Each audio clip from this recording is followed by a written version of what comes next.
रिश्तेदारियों में बहुत औपचारिकताएं होती हैं मेरे भाई। रिश्तेदारी में ऊंच नीच की बातें होती हैं। रिश्तेदारी वो होती है, कोई मुझसे पूछे कि रिश्तेदारी महान होती है या दोस्ती, तो मैं पुलक सागर कहूंगा रिश्तेदारी छोड़ सकता हूं, लेकिन दोस्ती सबसे बड़ी चीज हुआ करती है।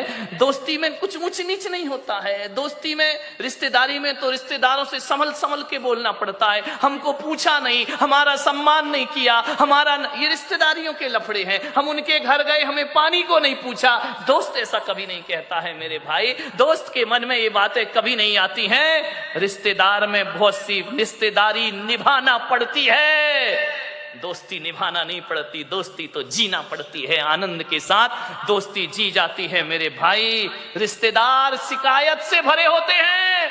कभी कंवर साहब आ जाएं, दामान जी आ जाएं, यदि आपके घर में खाएंगे पिएंगे, तिलक भी करवाएंगे, टिफिन भी ले जाएंगे, और घर जाके कहेंगे मजा नहीं आया, धत तेरे की मर गया वो करते करते ससुर साहब, तुमने क्या दिया, मजा नहीं आया। विचार करिए, ये रिश्तेदारियां होती हैं। और दोस्ती तो वो होती है, यदि दोस्ती का आनंद लेना है तो नारायण कृष्ण सुदामा के चिवड़े का आनंद लिया करते हैं, जो 56 भोगों में आनंद नहीं आया करता है। दोस्ती बड़ी आनंद प्रदायक होती है। आपसे एक निवेदन है, मैं जहां तक सोचता हूं कि अब्दुल कलाम को यदि गलत संगति मिल जाती तो मेरा पूरा विश्वास है कि अब्दुल कलाम लादेन बन गए होते, और लादेन को अच्छी संगति मिल जाती तो लादेन अब्दुल कलाम बन गया होता। ध्यान रखिए, राम को अच्छी संगति मिली, वो महान हो गए।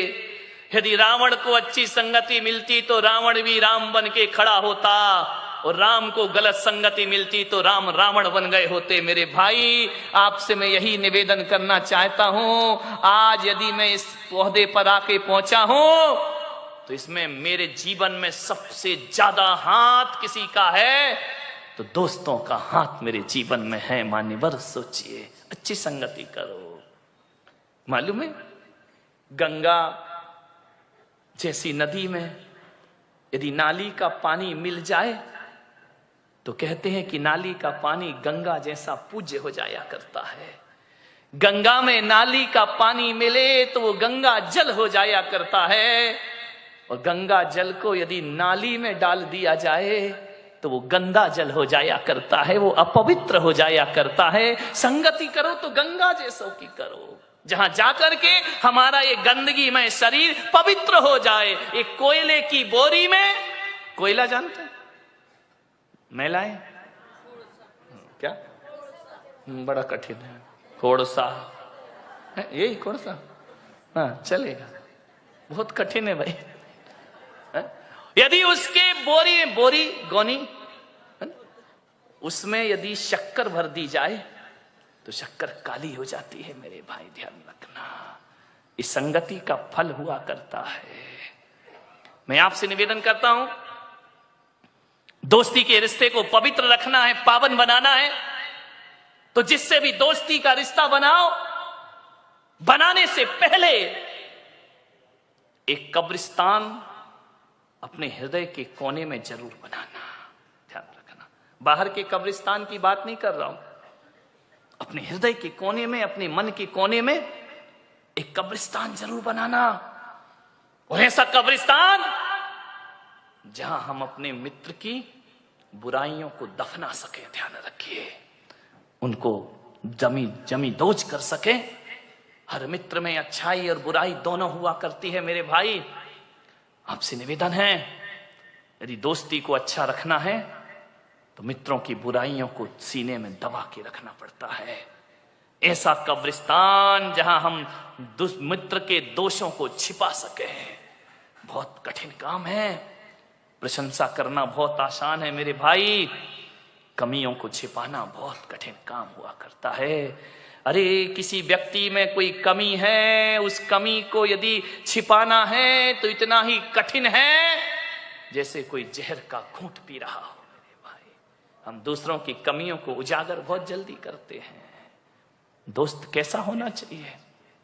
एक वो होती है ना ढाल, तलवार के साथ ढाल जो होती है वो हमेशा पीठ के पीछे रहा करती है, पीठ पर लगी रहती है।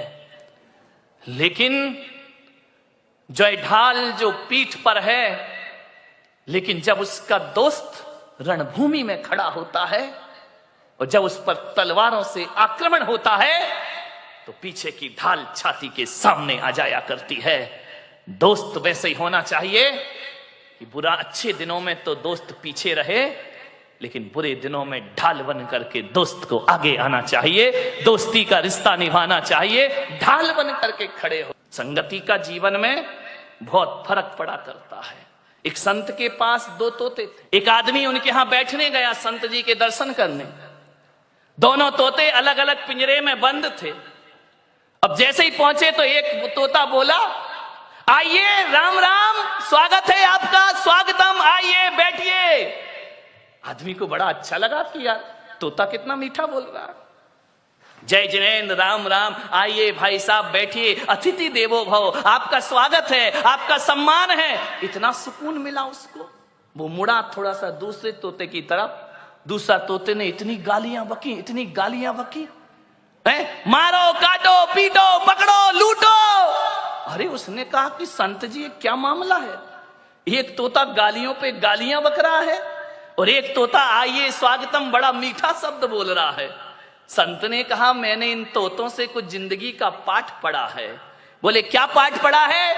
बोले जब ये तोते पैदा हुए थे, एक तोता मैंने डाकू के घर भेज दिया था और एक तोता मैंने साधु के घर भेज दिया था। अरे जो साधु का तोता था वो कहता था राम राम तुम्हारा स्वागत है, और जो डाकू के घर पला है वो कहता है मारो, काटो, पकड़ो और लूटो। ये संगति का फल है। तोता तो एक ही है ना, किस घर में पड़ा है? एक बात याद रखना, भीलनी के घर में पड़ा हुआ चंदन तिलक लगाने के काम नहीं आता, चूल्हे में जला करके रोटियां बनाया करती है। ध्यान रखना, भीलनी के घर में रखा हुआ हीरे का टुकड़ा आभूषण नहीं बनता है, वो पैर घिसने के काम आया करता। कहां पड़े हो आप? चंदन पड़ा चमार घर, ध्यान रखिए, नित नित कूटे चाम।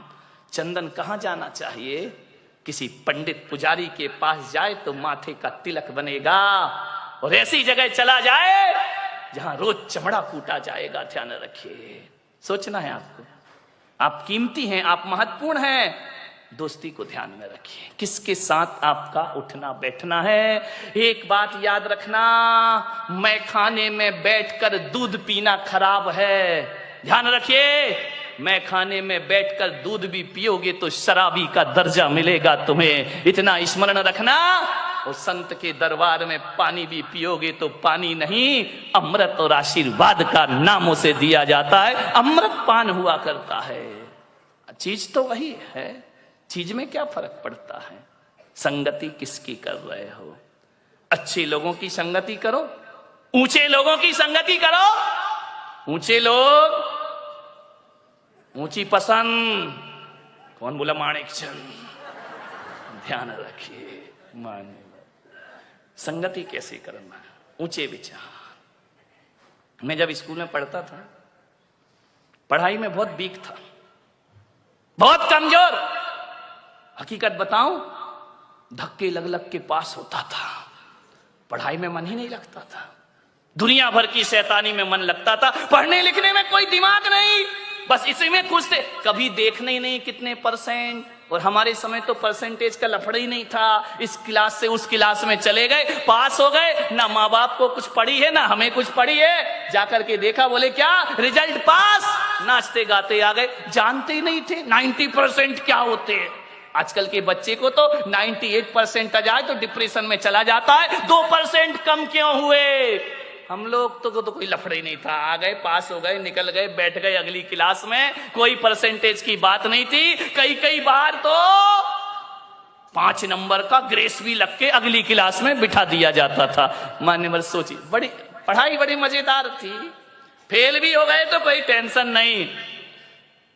एक लड़का फेल हो गया था हमारी क्लास में बचपन में। अब वो फेल तो हो गया बेचारा, बड़ा रो रहा। मैंने कहा काहे को रोता यार, हो गया, फेल हो गया।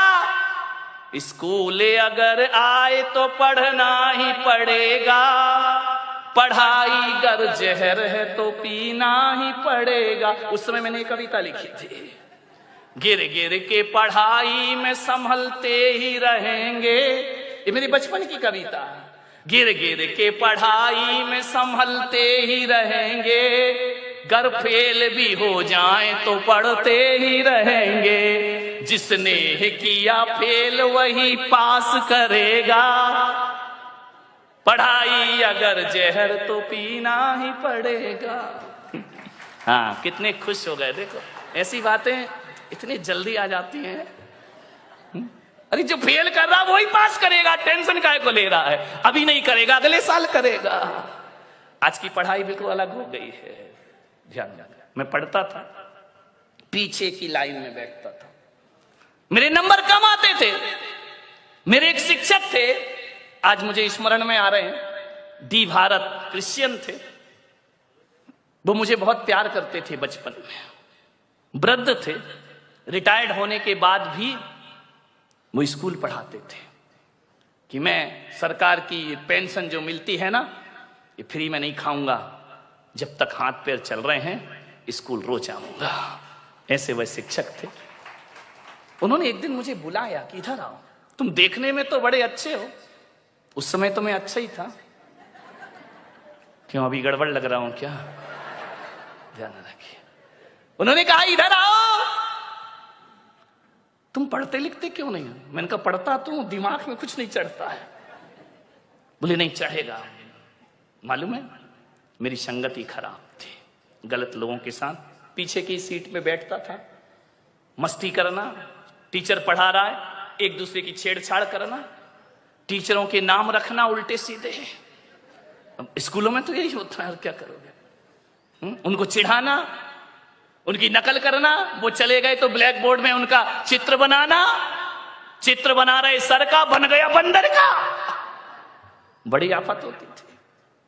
उन्होंने कहा इधर आओ, देखने में बड़े अच्छे हो लेकिन काम तुम्हारे बहुत गड़बड़ है, पढ़ाई में आगे बढ़ो। मैंने कहा मैं नहीं लगता मन। स्कूल क्यों आते हो? माँ बाप भेजते हैं, आना तो मैं बिल्कुल नहीं चाहता हूं, लेकिन अब भेजते हैं तो भेजते, मैं करूं क्या? उन्होंने कहा इधर आओ, तुम्हारा पढ़ने में मन लगेगा। मैं 8th क्लास तक बहुत घटिया नंबर से पास होता था, बड़ी मुश्किल से। उन्होंने मुझे कहा आज से मेरा आदेश है, तुम पीछे की सीट में नहीं आगे की सीट में आकर के बैठोगे। पीछे की सीट पे वही बैठता है जो पढ़ाई से जी चुराता है, जो क्लास में मस्ती करना जानता है। ये आगे की सीट में जितने लड़के बैठे सब इंटेलिजेंट बच्चे हैं। और बेटा मैं कहता हूं आज से होशियार बच्चों के साथ रहो, तुम्हारा सोच बदलेगा, तुम्हारा चिंतन बदलेगा।